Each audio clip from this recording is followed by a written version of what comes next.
Et si vos pensées n'étaient pas vraiment les vôtres?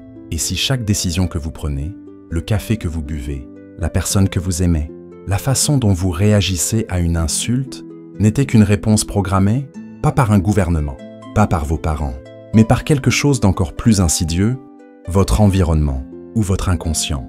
Chaque jour, vous vous réveillez, vous pensez, vous agissez. Et vous vous dites « c'est moi qui décide ». Mais deux géants de la psychologie affirment le contraire. L'un vous dit « vous êtes un produit de ce qui vous entoure ». Vos choix, ce sont des réactions à des récompenses et à des punitions. Son nom, B.F. Skinner, le maître du comportement. L'autre réplique « vous êtes dirigé par ce que vous ne voyez pas en vous-même, vos blessures, vos peurs, vos rêves. C'est l'inconscient qui décide. » C'est Carl Jung, le pionnier de la profondeur psychique. Deux visions, deux prisons, l'une visible, l'autre cachée. Mais dans les deux cas, vous n'êtes pas au contrôle.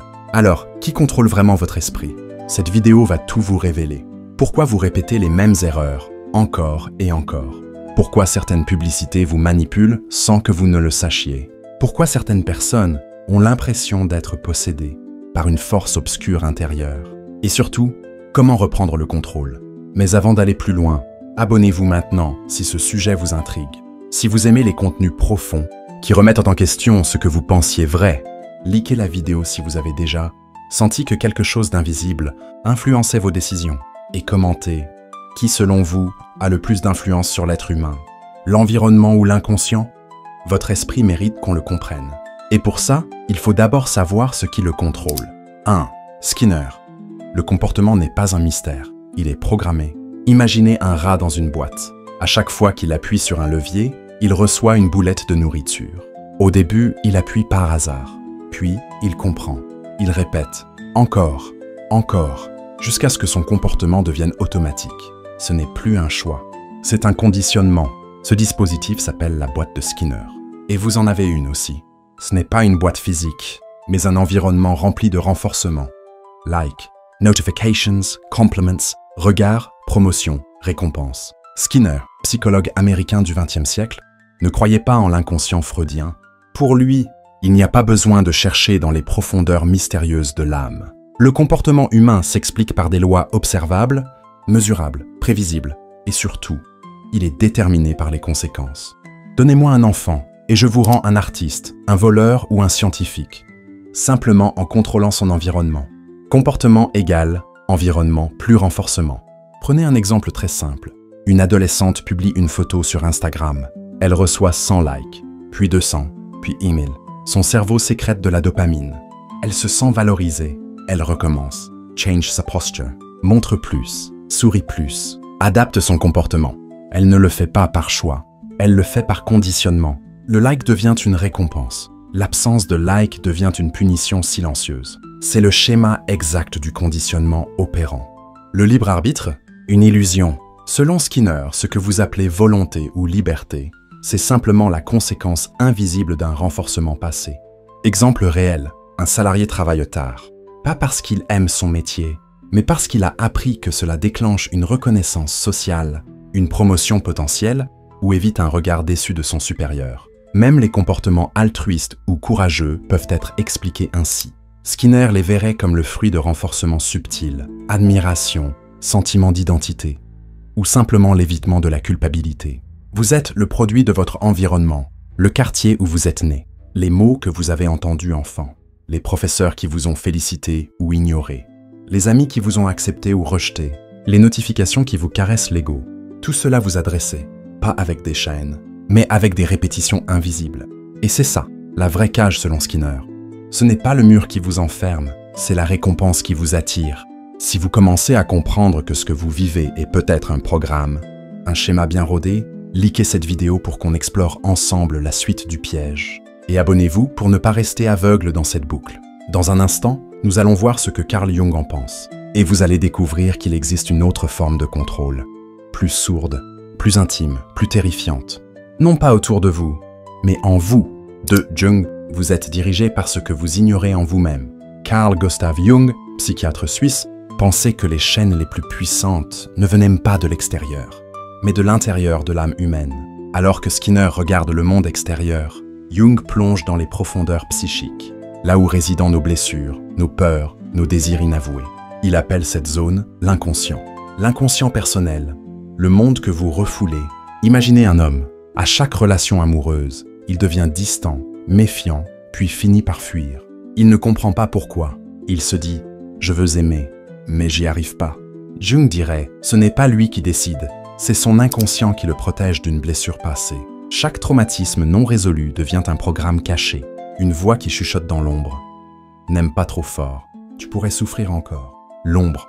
Ce que vous niez devient votre maître. Jung a introduit un concept terrifiant, l'ombre. Tout ce que vous refoulez, vos colères, vos jalousies, vos instincts refoulés ne disparaît pas.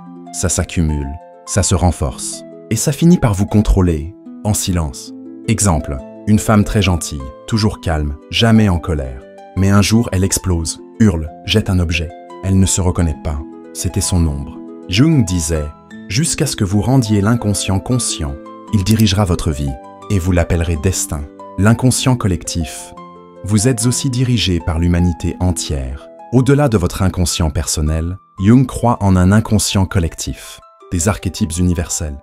La mère, le héros, le sage, le traître. Ils influencent votre imagination, vos rêves, vos peurs, sans que vous le sachiez.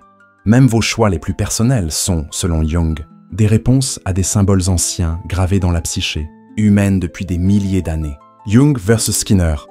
Deux formes d'emprisonnement. Skinner dit « L'extérieur vous programme ». Jung dit « L'intérieur vous piège ». Mais les deux affirment une chose, vous n'êtes pas libre. Likez si vous avez déjà vécu un comportement incompréhensible. Abonnez-vous si vous voulez comprendre ces parts invisibles qui vous manipulent. Et commentez. Quel est votre plus grand doute sur vous-même? 3. Skinner vs Jung. Deux prisons, deux visions, deux hommes, deux visions du monde. Deux façons d'expliquer pourquoi vous faites ce que vous faites. Mais si vous écoutez attentivement, une chose devient claire. Aucun des deux ne croit en votre liberté totale. Skinner. Le monde vous dresse comme un animal. Pour Skinner, vous n'êtes qu'un organisme vivant dans un environnement rempli de stimulation. Si vous êtes récompensé, vous recommencez. Si vous êtes puni, vous évitez. Il n'est pas question d'émotions profondes, ni de traumatismes cachés, seulement de cause-effet. Exemple simple, un adolescent reçoit des éloges chaque fois qu'il est silencieux. Il finit par devenir discret, passif, effacé. Ce n'est pas de la timidité, c'est du conditionnement social. Jung. L'inconscient vous joue des tours. Jung, lui, ne regarde pas l'extérieur. Il regarde ce que vous refoulez, ce que vous niez, ce que vous cachez même à vous-même. Un homme qui choisit toujours des partenaires indisponibles. Affectivement n'est pas influencé par des likes ou des récompenses visibles. Il est guidé par une blessure d'abandon, peut-être enracinée dans l'enfance. Il répète inconsciemment un drame intérieur, jusqu'à ce qu'il le reconnaisse. Le tableau du duel, Skinner-Jung, source du comportement. Environnement externe, inconscient interne. Mécanisme principal, renforcement, récompense-punition. Symbole, traumatisme, archétype, vision de la liberté, illusion totale. Possible mais difficile. Solution, reconfigurer l'environnement, explorer et intégrer l'ombre. Deux prisons, mais une clé possible.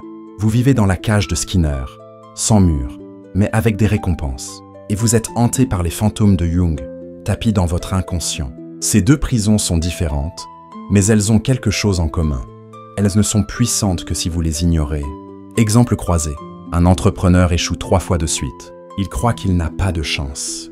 Mais en vérité, il reproduit un schéma inconscient d'auto-sabotage hérité de son père, Jung, et est prisonnier d'un système de gratification instantané, Skinner, qui le pousse à abandonner dès qu'il n'a pas de retour rapide. Il n'est pas faible, il est conditionné et influencé. Si tu ressens parfois que tu n'es pas pleinement au contrôle, si tu veux reprendre ta liberté mentale, like cette vidéo, abonne-toi et partage-la à quelqu'un qui répète les mêmes erreurs sans comprendre pourquoi.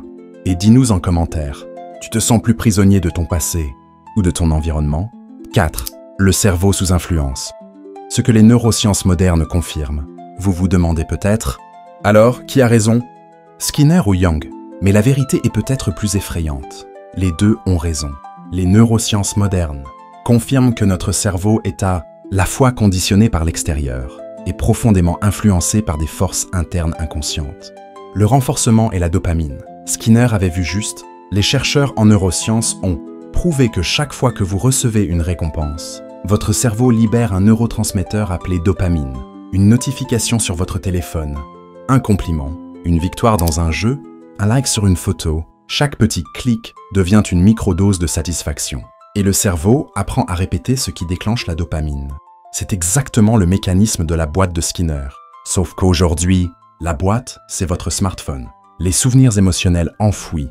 Jung avait vu juste aussi, mais les scanners cérébraux montrent aussi autre chose. Quand une personne vit un traumatisme ou refoule une émotion, cela ne disparaît pas. Cela s'inscrit dans le système limbique, le cœur émotionnel du cerveau. Des années plus tard, ces émotions refoulées influencent vos décisions, votre stress, vos relations, sans que vous ne sachiez pourquoi. Exemple, un enfant rejeté peut devenir un adulte hyper performant, obsédé par la reconnaissance. Pas par passion, mais pour remplir un vide intérieur. C'est l'ombre de Jung, vue à travers le cerveau moderne. Skinner, plus Jung, Paris, esprit piégé à 2 niveaux. Ce que les sciences montrent aujourd'hui, c'est que votre comportement est doublement influencé par les stimulations externes, récompenses, punitions, environnement social, et par les programmes internes inconscients, blessures, traumatismes, désirs refoulés. Autrement dit, vous êtes à la fois l'animal conditionné de Skinner et l'âme fracturée de Jung. Et votre cerveau est le théâtre de cette guerre invisible. Like cette vidéo si tu réalises à quel point tout cela t'impacte. Abonne-toi pour explorer ensemble les façons concrètes de sortir de cette double influence. Et commente, qu'est-ce qui te contrôle le plus? Ou aujourd'hui, le besoin d'être aimé ou la peur d'échouer? La suite arrive maintenant.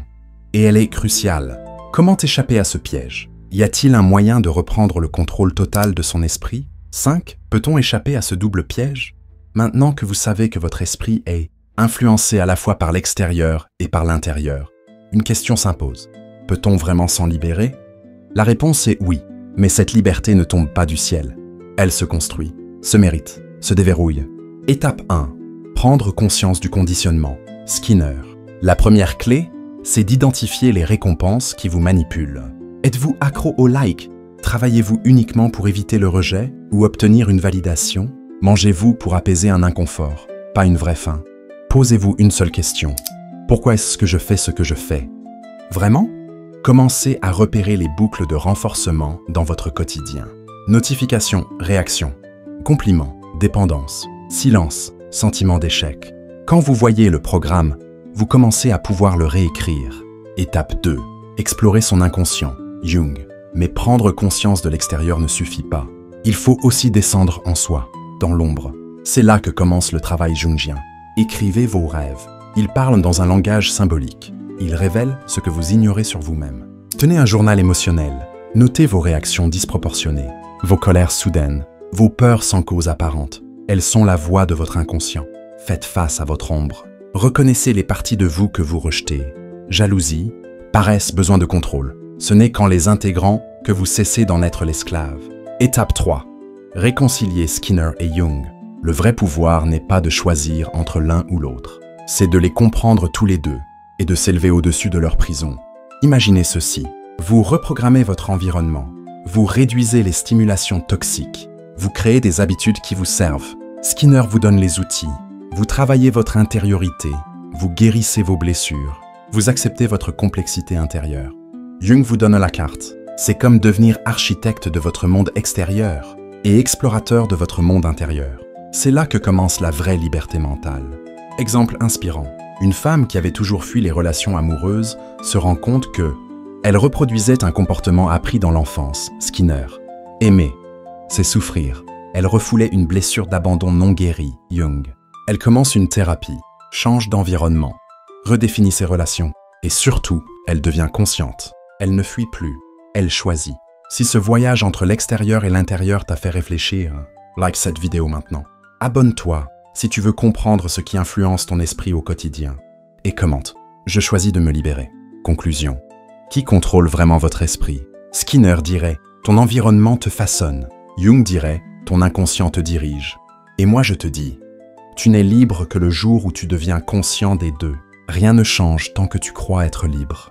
Tout commence quand tu ouvres les yeux. Reste bien jusqu'au bout, car dans la prochaine vidéo, on va voir comment les réseaux sociaux utilisent Skinner et Jung pour te contrôler chaque jour.